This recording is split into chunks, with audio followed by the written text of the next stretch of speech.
right, if everyone's good to go, we'll call the meeting to order. It is just after 7 on September 27. Text message. All right, and just so I'm sure everyone's well aware, this is our last council meeting for our term. So I do want to thank council for the last 4 years. It's been very good. Um, Thank you for all your engagement and so on and so forth. It's been a lot. Thank you, staff, for highlighting some of the um, significant and maybe not some so aware of by our community, of a lot of the things that have been completed over the last 4 years. It's a big list, and you guys did great. And I've been very much appreciated working with all of you. So just wanted to start by saying that, and we will continue with the moment of reflection before we get into the regular agenda. So we'll start with a moment now. Just before we did that, and for everyone viewing on camera, we do have glass in between our dividing glass between all of us. So it gives us a little bit more ability to not have to wear masks. All right, so that being said, we will do a moment of reflection before we continue on with the regular agenda.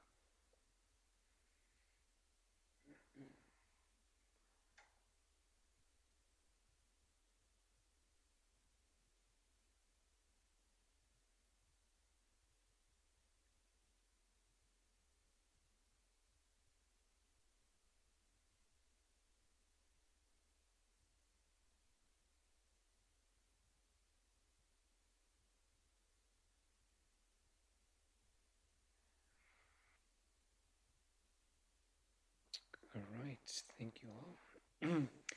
So approval of the agendas, consent agenda. Is anyone prepared to make a motion on the consent agenda? Councillor Woolston who makes the motion. There's no request to withdraw, then we will call that to question. All in favor? Any opposed? Motion carried. Sorry, that meant to pull from the consent agenda. So the regular meeting agenda, we do have a few changes and additions. In terms of you, Lisa, you had one for in camera, correct? Okay. We'll do that after committee reports. And then just the one from the consent agenda that was going to be pulled from the town of Claresholm. Correct. So item 5 will be Claresholm. I emailed that again to you just so you have it on your email, but it's also, so we'll add that as number 5. Was there any other additions or changes? I do not believe so. That is okay. We'll ask for a motion to approve the agenda as modified. Councillor Dressler makes the motion. All in favor? Any opposed? Motion carried. For the good of council, does anyone have something they would like to share? Councillor Dressler?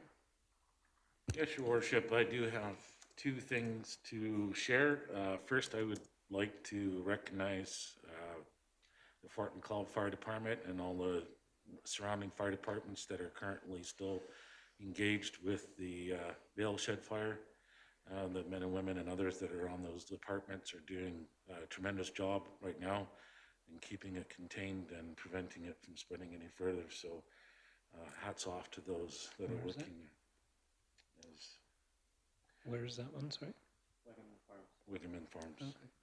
So, and to the Wiggermans, that's got to be a little bit of a hurt to them, especially that's their hay shed that stocks and supplies their feed for their livestock. So, the other one I would like to acknowledge is that I was honored and privileged to associate with the First Nations peacekeeping initiative with Truth and Reconciliation. It's a 4-day session via virtual. Today was opening ceremonies, so we had from Treaty 6. We had one of the elders do some speaking about residential schools, and we're bridging the gap between our communities and our First Nation brothers and sisters. So I look forward to the rest of the conference and learning more. Very good, thank you. Anyone else? Councillor Edwards. Just on my way home from work today, I noticed along the fence line at WAD that the school there has attached some interesting information and things. The kids have made some things to hang on the fence to recognize September 30th and the Truth and Reconciliation.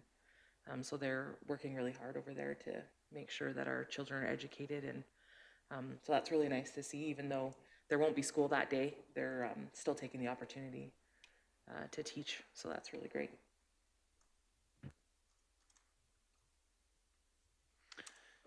Anyone else? Councillor Ward. If I may, perhaps this is the right place to do this, but as I, unlike all of my other fellow council members, know that I will not be serving on council next term, I wanted to just to publicly express my appreciation and thanks for the privilege it's been to be able to serve with each of you. I thank you for your professionalism and everything that you've brought to council. I'm very pleased with the way we've been able to work together. And to administration, I thank you for your patience, for your efforts on behalf of our community, and hope that you'll continue to serve as diligently in the future as you have in the past. So thank you. It's been a privilege and an honor. Very good, thank you. Councillor Orr, on behalf of all the council, we do want to thank you as well. We have a card that's been going around, and hopefully we can present that to you.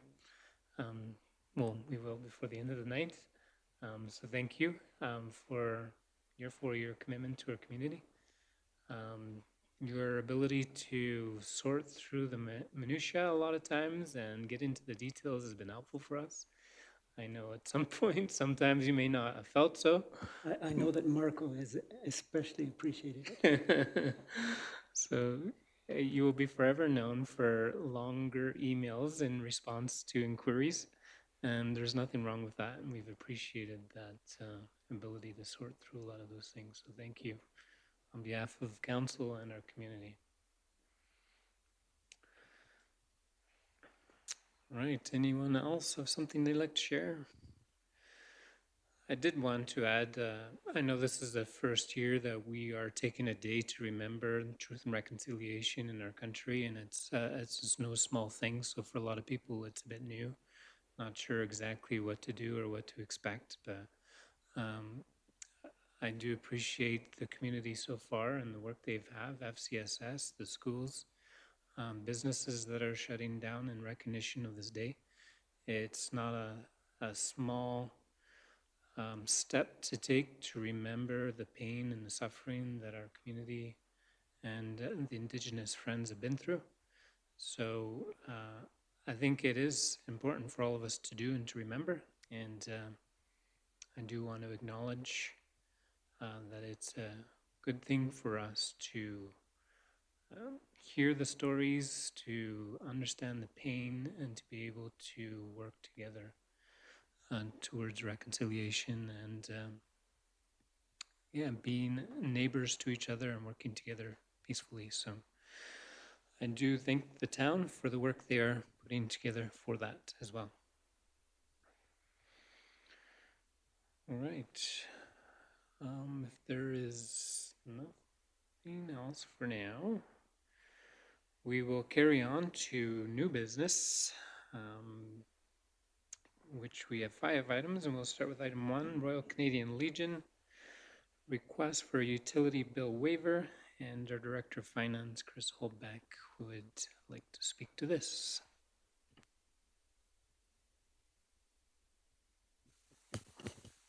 Looks like it's my first day.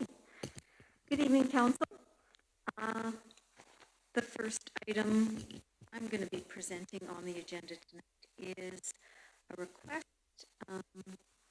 from the Legion asking for forgiveness of some utilities and going forward to build for utilities at their storage garage, which is the property adjacent to the Legion.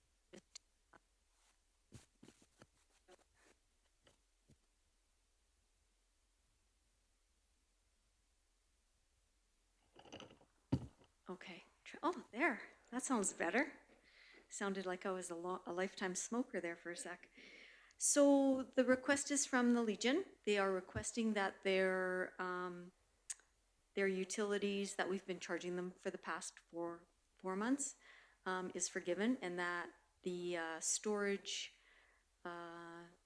building garage that's on the property just to the west of the Legion, which is a separate titled property. However, it is owned and controlled by the Legion, and it is used just for storage. It has no services going to it. They are requesting that that property not be charged utility basic charges. So the request came in, and the Director of Operations and myself looked it over.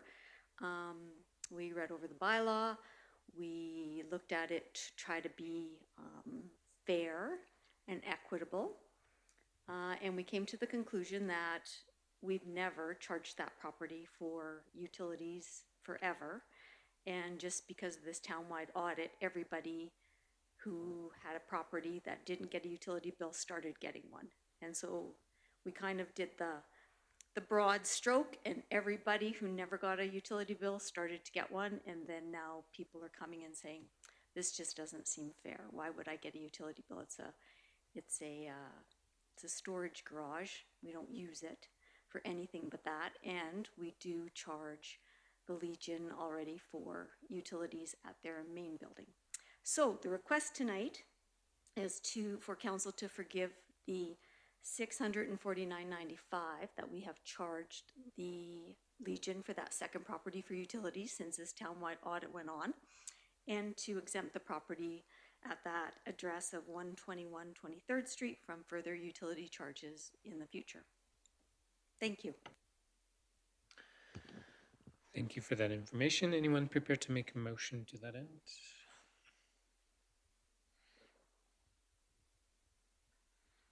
I would agree. The recommendation is very fair, and I'd like to move that.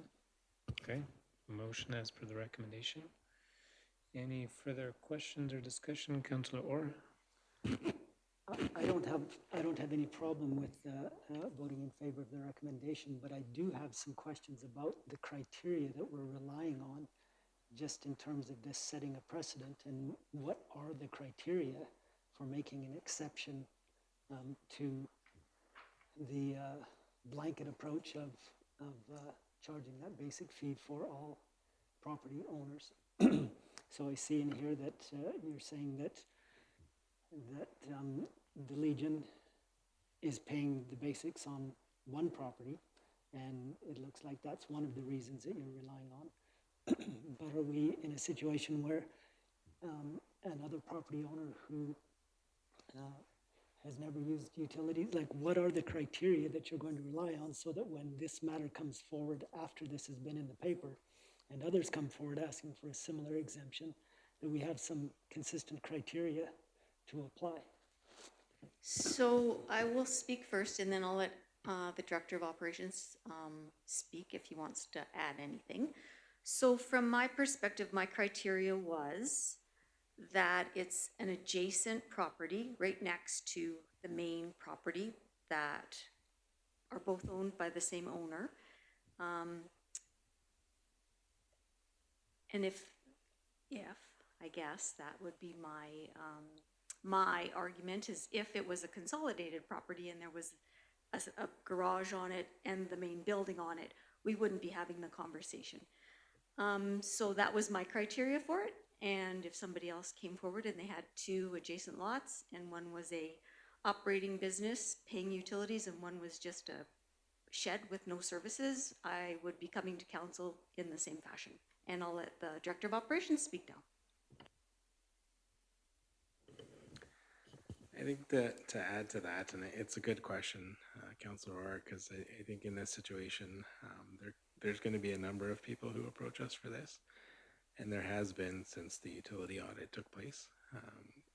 But in those situations, typically we just explain to them that no, you wouldn't be eligible for an exemption. You've just, perhaps haven't been charged for the last few years, and you've been fortunate enough to not have to pay that.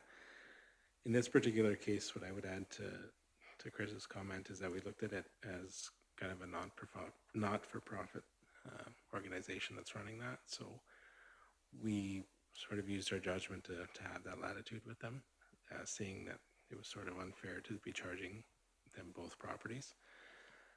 We did speak with them and we did inform them that there's two ways they could alleviate those charges. One being sort of selling that property, it's no longer in their name. Two being, as Chris mentioned, consolidating it with the main lot. But they didn't want to do that for future potential of them actually selling it. So in the future, if this exemption is granted for this particular parcel, then I think we would have to relook at that, because I know in the past that was, I believe, a mechanic shop, I heard. So should that become a business in the future, then we would obviously have to remove this exemption. So not a great answer, but I think it's a case-by-case situation. So I know in their letter, they did raise the reality that they are a charity, and wondered if that played into your consideration. My only concern, my biggest concern is I just want clarity for all who may apply for a similar exemption, and I just don't want us to be making up those criteria as we go, because inevitably there's going to be unfairness in the application if we don't know at the outset how we're going to decide that. And so I would just look for I would just make some encouragement that we have some criteria so that a year down the road, when we can't remember this conversation, that we have something noted and we have some criteria that we can all agree on. So thanks for those explanations. Councillor Edwards? I also wondered about just the motion saying going forward, and wondered if we should put just something in there, like as long as the Legion is the owner of the property, or something along those lines, because if they do decide to sell it, then we are going to have to come back and do something with this bylaw. So I was just wondering if we added some sort of caveat there, as long as the Legion's the owner of the property, and it has no services attached to it, then they would be exempt. But that's just my thought. There's one property in specific I'm thinking of, a residential lot that has an old garage. It's probably from the 50s or 40s or something. It's an old garage. It's the only thing that's ever been on the property. I'm sure it's never ever been serviced. It would be privately owned. Only usable for, I don't think it could be used even for a car garage. I'm just wondering, in a situation like that, would that trigger an exemption, or is that still going to be treated as requiring base fees? So the bylaw is pretty clear, so I'm not sure which property this is, but during our utility audit, whichever property had the services to property line would get charged those flat rates. So in the instance that garage did have water and sewer to property line, they would automatically get charged those rates. Okay, so to property line is a trigger as well. Right. Okay. And I wouldn't be sure in that case. Councillor Van Agbos? So when we sell bare land, we service to the property, correct? Currently, that's what we're doing. Correct. So when the person buys that property, they're automatically getting billed for utilities before they put a structure there? That's correct. Yeah, the reason that flat rate is there is to incorporate the cost of providing that service to the property line. So that infrastructure cost. Then of course there's the consumption rate on top of that. So whatever they're using on the property. Correct, but if there's no, like I said, if person has 2 years to develop, at least on the residential side, they have 2 years to develop, to build a home or to develop the property, to put something on there. In those 24 months, they would be billed a flat fee or the fee, because there's no usage, so it would be the flat fee for water and sewer. That's my question. That's correct, yeah. They would be charged the flat rates. I'm just gonna chime in, sorry. So our trigger at the utility department is the development permit. So if it's a vacant piece of land, we know it's a vacant piece of land, and once that development permit is forwarded to us from the development department, then it goes on to our radar that it needs a utility application, it needs a utility meter. We start sending out the letters, and once we get the utility application back, we build a utility account, and if they need construction water, there's a construction water rate. So we start billing it. $50 a month. That's also an application, though. That's not something that happens automatically. So I guess my question is, I wasn't aware of this, and maybe I should have read the bylaw a little closer or a little better, but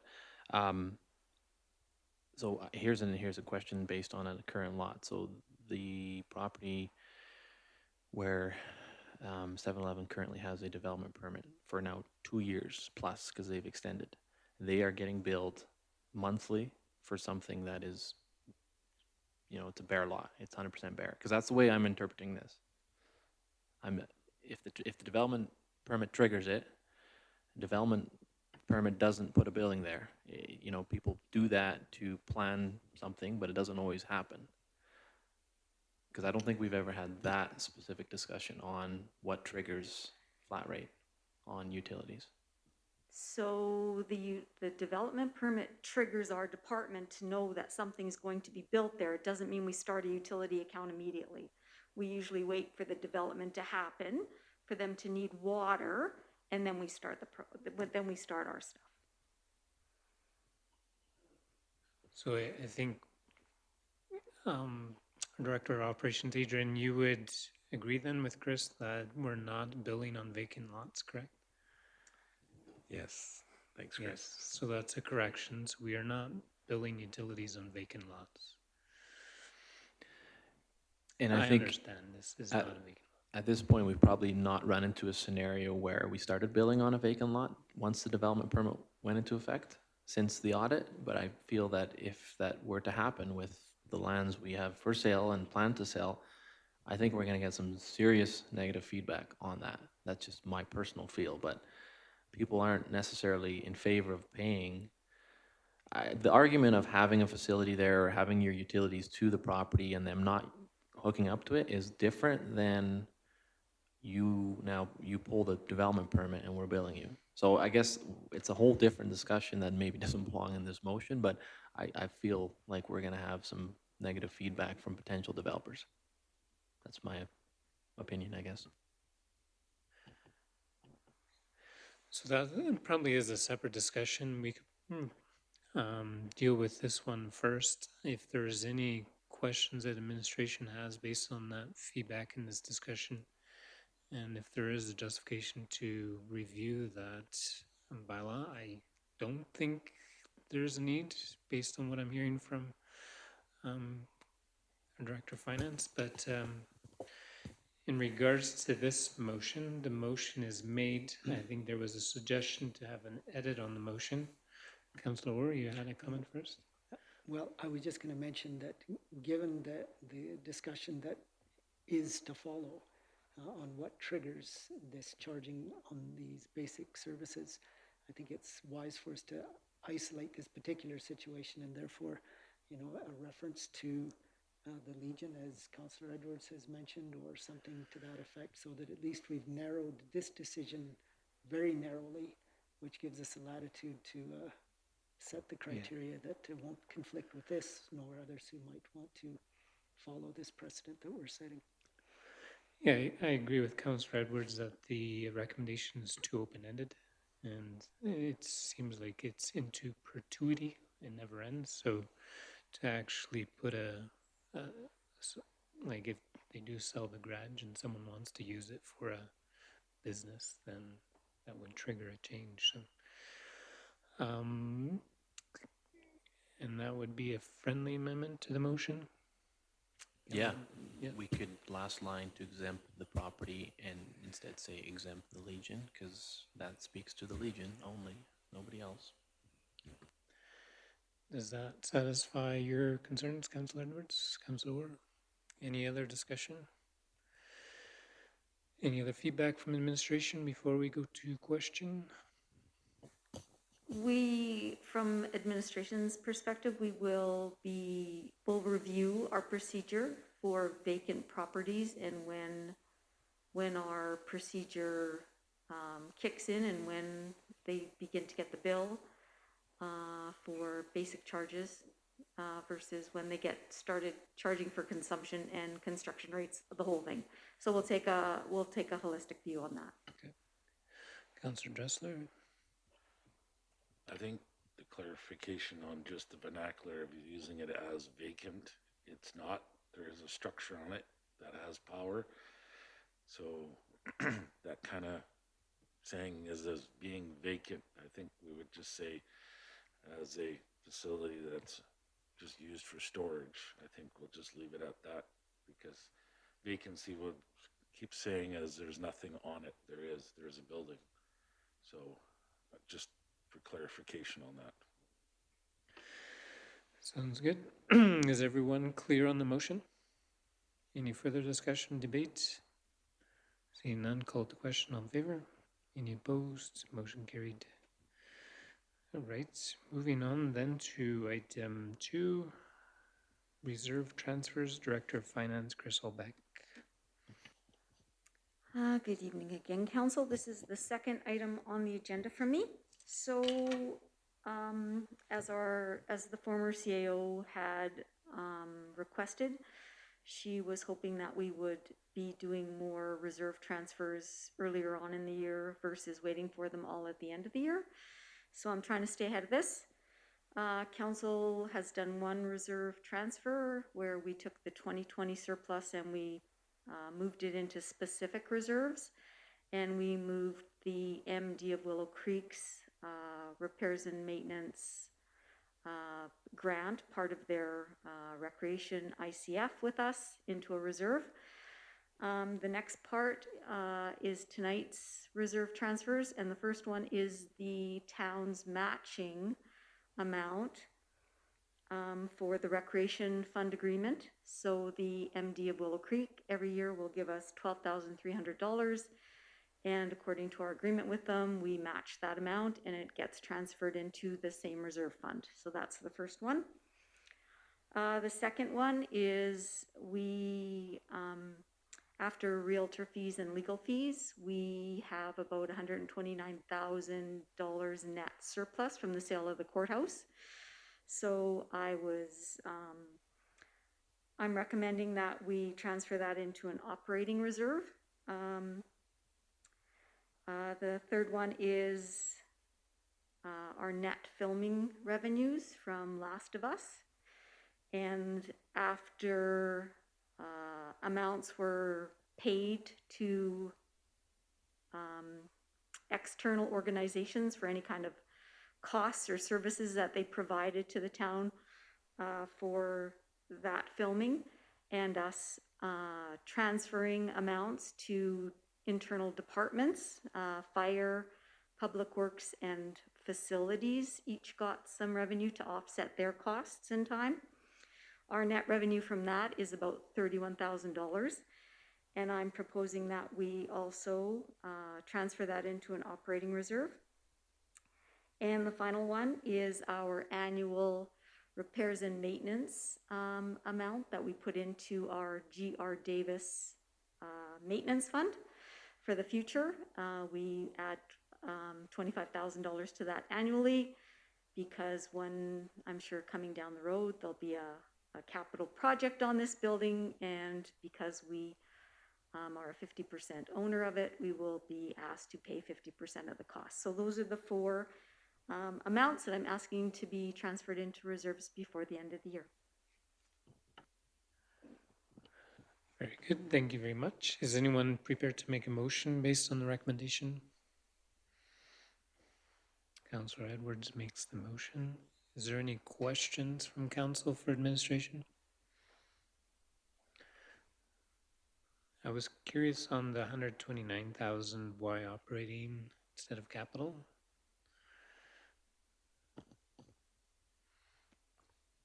I'm pondering that maybe that money and the filming revenue surplus monies, council may want to consider having that as our nest egg to start the whole heritage grant program in the future. I'm not saying that's what it's for. It's just kind of a operating holding account for now, but that was what I was thinking of instead of capital. We could put it into capital too, like this is just, I'm just spitballing, so. Yeah, no, I figured that might have been your reasoning, but it was good to confirm. Any other questions, comments? Otherwise, it's pretty straightforward. Motion's on the floor. If there's no comments, we'll call the question. All in favor? Any opposed? Motion carried. Moving on to item 3, 2017-2021 Council Achievements Summary. And Lisa Gillingham would like to speak to this one. Sure. Miranda was nice enough to go through some of our old minutes and the past Facebook postings and everything, and just kind of give us a really good high-level overview of all the accomplishments of council. It's been a busy 4 years for council and administration, but a good 4 years. We've seen a lot of work throughout our town and a lot of good work. So one of the things that Miranda did kind of highlight for us was the number of motions that council has made in the last couple of years, 1,362 to be exact for the last 4 years. So we're looking at an average of about 300 a year. So well done, council, in making decisions and moving forward on things and not being one of those councils that can't get work done and continues to rehash things. I could say with certainty that this council is a get work done council, and it's been a pleasure for our administration team to have that kind of council to work with. So thank you. I'm not going to go over all the details of everything that's in here, but it is out there and on the record now for everyone to review. Thank you. 1,362, you said, right? Well, that's that's a lot of motions. Very well done, and thank you from Miranda for putting this together too. That's really exciting to see. So, thank you, Miranda. Almost need to make a book out of this, hey? There might be one in the making. Any questions that council has on this? Anything you see missing? Councillor Edwards? Only because I've had a few residents come and thank me personally, which it's not for me, but 17th Street was resurfaced, was repaved, and there are a lot of very happy homeowners along the blocks that got the resurfacing there. They've waited a long time, so they're very, very happy, and somebody may be planning some sort of longboarding party down the beautiful fresh pavement, so they're very excited. Moving into our town office, I know that wasn't this council necessarily, but we moved in this term, right? So that was a big step as well. Councillor Orr? I did have a thought on this. But I was thinking about longboarding and thought, I don't know that, yeah, I've forgotten my thought. I'll come back to you in a second, maybe. It'd be interesting to know what kind of capital money was spent too in a term. I think that's been a good number, but with all the projects that have been done. Right, any other comments? Kudos to you all. Thank you, admin. Thank you, team. No? No, other than perhaps I could make the motion to accept as information, get my name on the minutes. Councillor, we'd be happy for you to make that motion. All right, motion's on the floor. Yeah, 1,363. There you go. Call it the question, all in favor? Any opposed? Thank you very much. And on to Holy Cross Cemetery. Our interim CEO, Lisa Gillingham, would like to speak to this one as well. Sure. So I'm going to assume that everyone saw the letter to the editor regarding the Holy Cross Cemetery. And following that letter, Frank Eden, a longtime resident of town, also sent a letter to council. With that being said, we did have a little bit of a conversation last year about improving the area, working with the Catholic Church in order to do that. Those conversations have kind of stalled a little bit. When it came to running irrigation up to that area, we're not the landowner, so we can't just go, trenching water lines and stuff up there. So there's a little bit more of a conversation that needs to happen with the church, and a little bit more planning for the area and to kind of see what kind of future plans there is. So we're actually asking council to give us the approval to have that communication with the church and see how we can kind of best move forward to help with the area. I don't believe that some maintenance would fall outside of the ability of our current cemetery worker in the summer months to help out with the maintenance there. But if we're looking at much more than that, it's going to take some time, some money, some development. And I'm not sure if Director of Operations Adrian would like to speak to that a little bit more about the history of what we were planning on doing, but that's kind of where we're sitting right now. All right. Adrian, did you want to add any comments? Sorry, Director. No, I think Lisa provided a pretty good summary. It's unfortunately it's easy for people to drive by a location and say, okay, this area requires work, but there's a lot of logistical things in the background that need to happen. Unfortunately, those haven't happened yet, so we're open to having those conversations. So you would be in support of those conversations as well? For sure. Yeah. Yep. Anyone prepared to make a motion based on the recommendation? Councillor Dressler? So moved, Your Worship. Any further debate or discussion? It was interesting reading through the information. There's a lot of history, obviously, in this area of town that probably has not been really studied and reviewed in recent history. So I think it's good to be able to at least look into this some more. So definitely like this idea. Councillor Van Hagenbos? So in reading Frank Eden's letter, based on him being around a lot longer than I am, the information provided is factual, right? Because if it is, then it's pretty clear on our responsibility, and that obviously initiates a conversation. But obviously back then things weren't put in writing. We've realized that over and over again, but I just want to know if that's true or if it's speculation. We have no reason to believe that it's not the way that it had happened. However, history kind of happens and changes, administration changes, workers change. You hear the saying, it's just the way it's always been done, or, that's not an excuse or whatever. But right now we don't have any record of it. And so we want to formalize that process, get it down into an agreement, and just make sure that it's done properly. There's a little bit of possible development. There's been talk of a few things of a parking lot beside where the old compost site used to be. And if that's going to happen, there's some development that needs to happen around that. So those are all parts of that conversation that need to happen, and determine if there's a budget that needs to be put in place. And so again, we're not saying that we don't want to help mow or keep the Holy Cross Cemetery looking nice. Our cemetery, the Union Cemetery, is looking wonderful. We have a wonderful guy who takes great care of it, and we've had tons of compliments on it, and I think it's only fair that we help pay the same respect to the Holy Cross Cemetery as well. Okay, very good. Any other discussion? Seeing none, we'll call it the question. All in favor? Any opposed? Motion carried. And item 5, in our consent agenda and on your email, we had received was a discussion that the ICF committee had. Clarisholm has some extra capacity to be able to help with things economic development wise. And in the discussion at that meeting, I had suggested that they present to our councils some ideas or thoughts on what they're proposing.